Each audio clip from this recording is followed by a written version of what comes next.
All right, thank you for staying with us. That's the Morning Spring, Western Spring Television. We're going to be talking about the state of the nation, especially the latest development about the production, the test production of petrol by the Dangote Refinery, an indigenous company, more than $20 billion worth of refinery, one of the best and the biggest in the world. They have been making some productions, especially the AGO, jet fuel, but then the PMS, in which as most Nigerians are waiting for, the test production has been completed.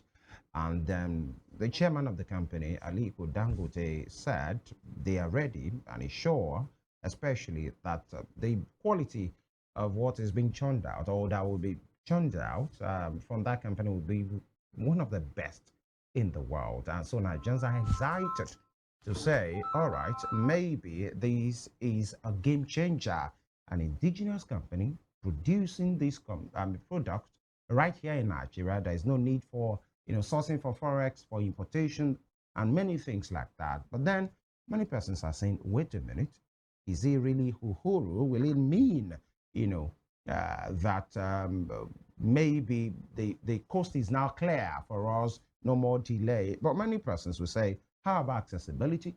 How about affordability? And then the pricing thing comes into place. When it was asked about, the price that he will be selling the PMS, Liquid Dangote said that would be the decision of the federal government, especially the NNPCL, because there is an arrangement that the NNPCL and Dangote have an arrangement right now that the NNPCL will be the sole buyer.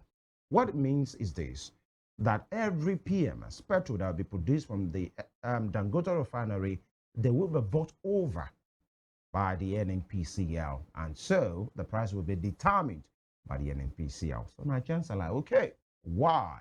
Why is this happening? What's the reason for this arrangement? The dynamics, especially at the first leg of our conversation, is what we'll be looking at this morning. And we are being joined by a public affairs analyst and a labor enthusiast as well, Mr. Lanre Fadahunsi. Good morning. Thank you for joining us. Good morning. Glad to be here with you. Very well. Very quickly, Dangote, the refinery, they are ready to roll out, PMS in the nation, and Nigerians are very happy. But all of a sudden, the pricing thing is another source of concern. The NNPCL are now the sole buyer. They will be the sole buyer, and they will be the one to determine the pricing. So, but for you, Dangote producing PMS, how excited are you about that?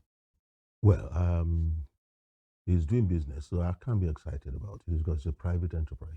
I mean, as a Nigerian. Yes, ordinarily, it is an eye opener of what? Eye opener to incompetence over the years of people who have run the affairs of the nation.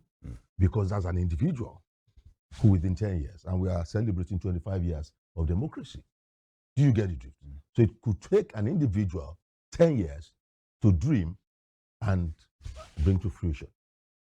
So it's not, and I've always been a believer of the fact that if you are talking about 25 years of unhindered democracy, and you could not have dividends that you could report, and we had years of military that gave us refineries that you could not even sustain.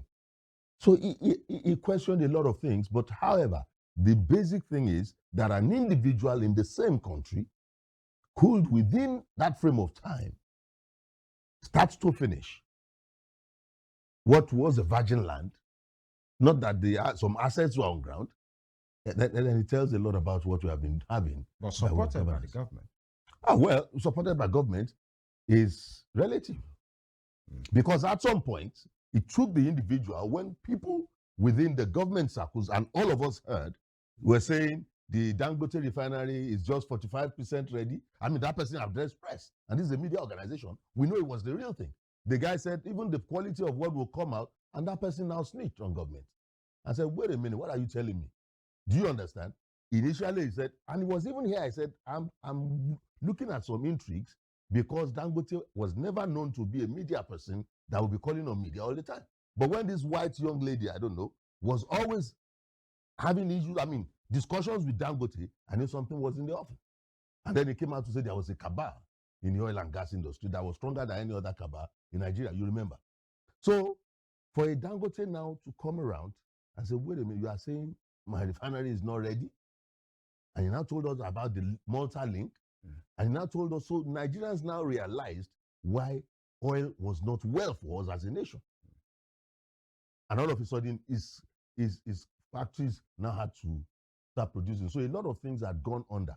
Do you understand? So I'm not too excited, but I'm happy that it was happening in our lifetime, that an individual could do what successive governments have failed to achieve. Failed to do. And the example that I talk about, especially as Nigerians, is the fact that the exportation of crude oil, the importation of refined products will no more be there, at least with this refinery, because there is no, and analysts have said there will be the pressure rather on FX at least will be softened. There is no reason for that by means of importation. That particular factor of production now is being produced in Lagos right there.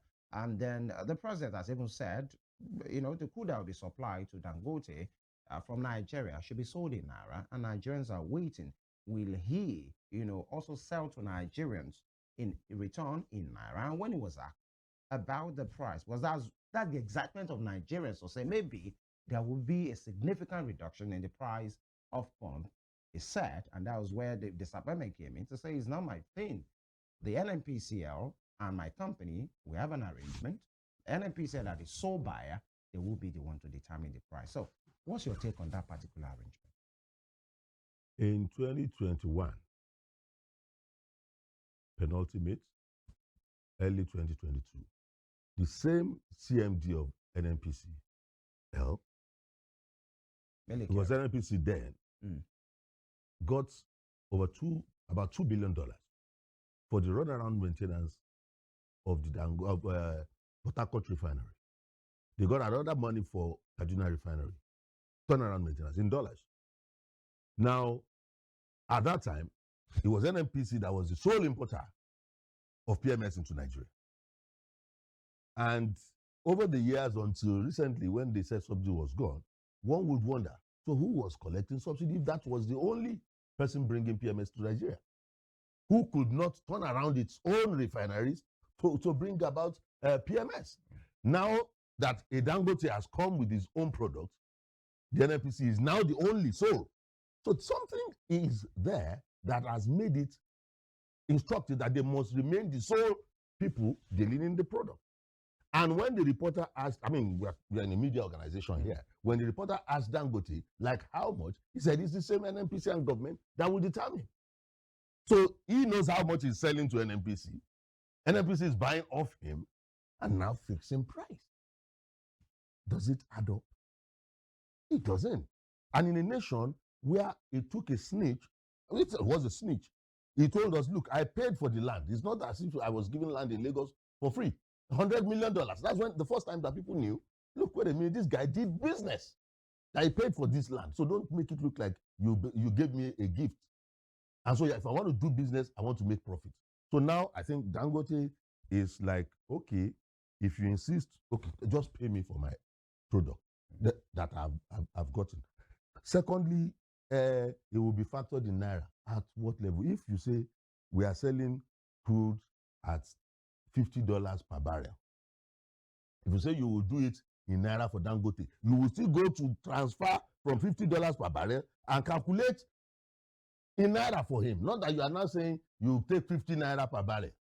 Do you understand? You think that is what is That is what will happen. They are just saying we won't stress you to go and be looking for the dollars. We will sell to you in Naira, but if in the international market a barrel of oil, crude oil, is $50, then we will convert $50 in the strange Nigerian floating value, and we'll sell to you. Fine. He will say that's still good for me. At least I won't have to travel and go and bring and say haul down. And fine. But you see, at the end of the day, I think that person should have been the one to inform Nigerians and the world what had been the cost of production, a liter of what his product is. But now we are still coming back. And the reason I know is because of the ones coming from outside that they want to remain competitive. So if it is still the same NNPC bringing from outside, they want to make it competitive. with what Dangote will have to sell. So they're fixing the price. It's unfortunate that the oil and gas industry in You Nigeria call it price fixing. is it not fixing? Why you did not allow the person who owns the product to say how much he wants to sell?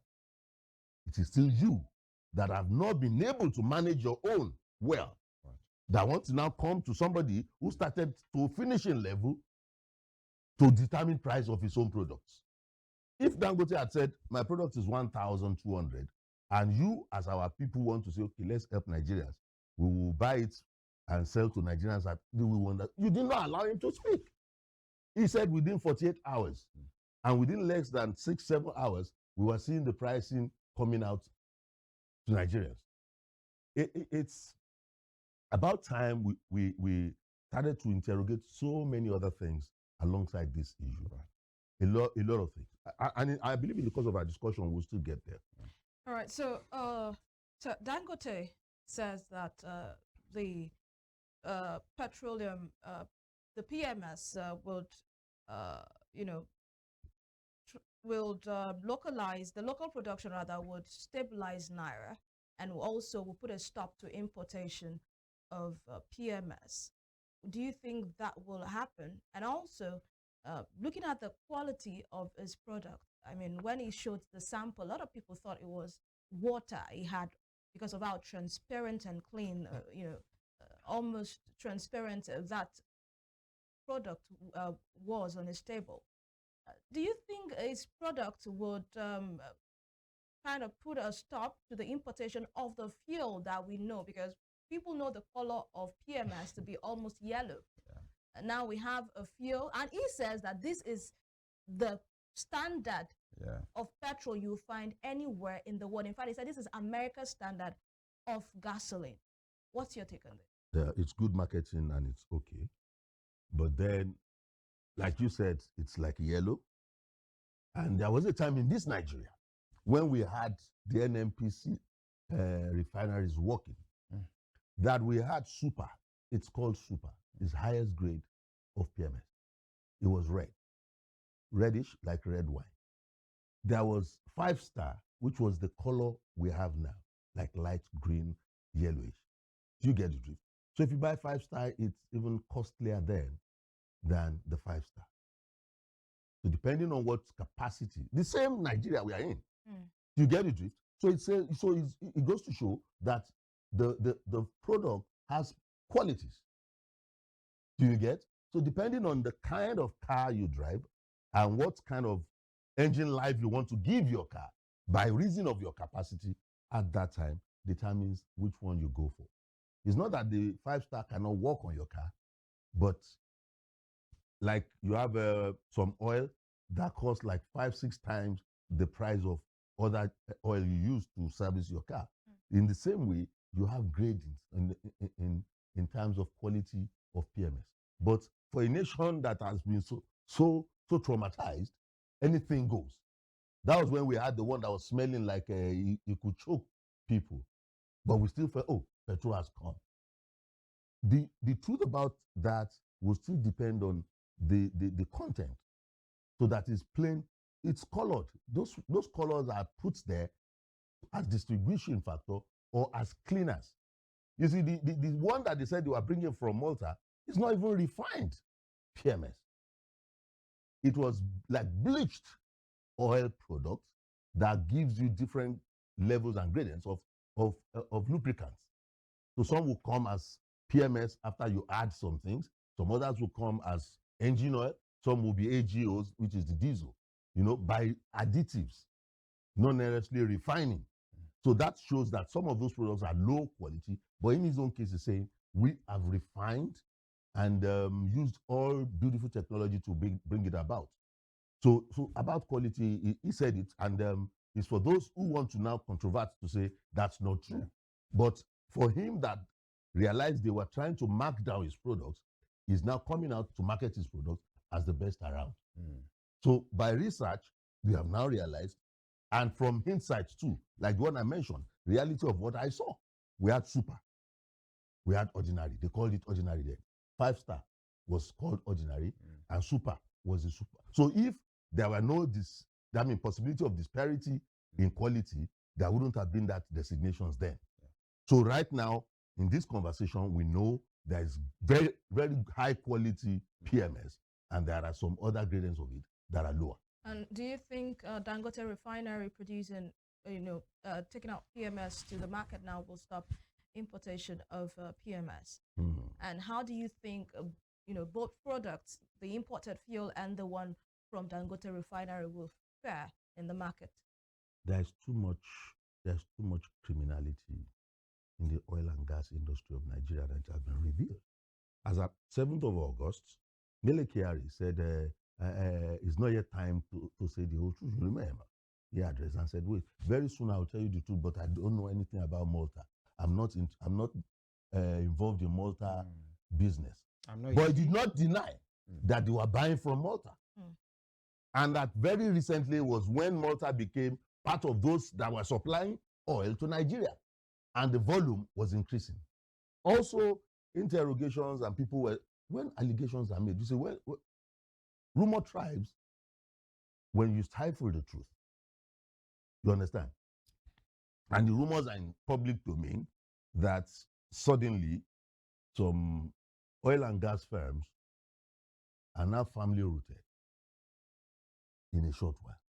So you can imagine a company that after tax had no capital capture in 2022, got captured as having capitalized at 74 billion by September of 2023, and by September 2 of 2024 is 1 trillion. Hello, what kind of growth is that? Is that not strange? A company that did not have returns, that the value of its share was 6 naira in 2022, the value increased to about 8 naira in 2023 when its capitalization was 74 billion, and the value is about 89 naira now when its capitalization is in the class of the SWOTs. The SWOTs are stock with over 1 trillion. And he joined the group of the Dangote de Bois in just 1 year. From 6 naira to 89 naira stock value, from 0 billion in capitalization to 74 billion, and then to 1 trillion. What are you saying exactly? I'm saying that the nepotism that people always kicked against throughout the Buhari year has not gone. And like Dangote said, there is a strong cabal that is working this. And for Nigerians, who cares if things are better? Here in this studio, I recall I mentioned it, citing states, nation states, who had factored a percentage of their oil production per day for domestic consumption. All of those nations have functional refineries, that's one. Then two, those things, the quantity they factor, in some instances up to almost like 20% per day, is for domestic consumption. One, it is not, if NNPC is the owner or the oil on behalf of Nigeria, NNPC is taking it to Nigerian refineries, does NNPC have to pay itself? Do you get? So in those nations, they factor the cost of production only, and it's paid by government, and that's what is factored in the cost of selling to the public. The oil is coming from the earth, so let the nationals in those countries be the beneficiaries of it. So the one you want to now sell out is the one you now factor as business returns. That, okay, if we are selling 75% of our output out of the country, then at so dollars, this is how much we are making. Until recently, when Dangote spoke, was the first time in a long time that I knew that Nigeria said it has about 455,000 barrels per day for domestic consumption. You recall I said that here, that nations have it. As at that time, nobody mentioned that we had in Nigeria. You know why nobody would have mentioned it? Because we don't have any functional refinery. So if you say we are factoring this figure for domestic consumption, people will ask you, for domestic consumption, so where do you want to refine it? Interesting. Wow. So even if it is that quantity of 455 barrels per 1,000 barrels per day, every day, that you say, okay, for domestic consumption, let's take this one out for refining and bring back to Nigeria for Nigerians. Every day, you can calculate the volume that will come to us for Nigerian use. All right. And we'd like to take this quick break, but in 10 seconds, if you can answer this, now that we have a local production of PMS, and maybe it's left for business men, the big guys, to continue with importation if actually they want to do because of the liberalization. Do you see, okay, we are waiting on the NPCL to come out with the regulation or with the pricing, but this local production, the excitement which I set away for Nigerians is the price reduction. Do you see that happening? No, there will have to be conversations now. Do you understand? The conversation is ongoing. Yes. That's why Dangote said that the NNPCL are the ones that will decide. And the NFPC spoke and said, this is how much we are planning to sell. I think And that, Labour has spoken that almost immediately. that was about the NNPCL station, NNPCL, not on you this don't get the Dangote drift. price. Yeah. The NNPCL has taken over entirely what Dangote has, PMS wise. PMS wise. And so they are the only ones that can sell that. They are the ones to distribute it. It means the Bovas of this world with the tank farms and all, because they have tank farms, all those big, they have tank farms. So by the time they are now importing, they are converting, the landing cost will go to 1,014. And you are saying you are collecting the entire one. How many NNPCL stations do we have in Osun? So the citizens are the worst. But they might, the fact that they have it doesn't mean they can't sell to willing buyers as well. Private marketers might want to buy from them. Is it not Private possible? marketers will buy Yeah. where they would have been demonized. The government says it's 885 or 55 or 97, depending on the state. And you are now selling at 1,300. You So know, they'll be blackmailing to sell lower. So some will just, Bofas is not selling. It's close to your station here. It's not selling. Bofas was one of the most reliable that we always saw, but they are not selling. All right. Because how do they sell Yeah. what they know does not add up? All right. We're on this matter, the oil sector, the dynamics, and of course the pricing, the Dangote rollout of PMS, but then other matters are still subsisted, and we will be looking into that at the other part, of these breaks. Stay with us. It's still Morning Spring on Western Spring Television. We'll be back very shortly.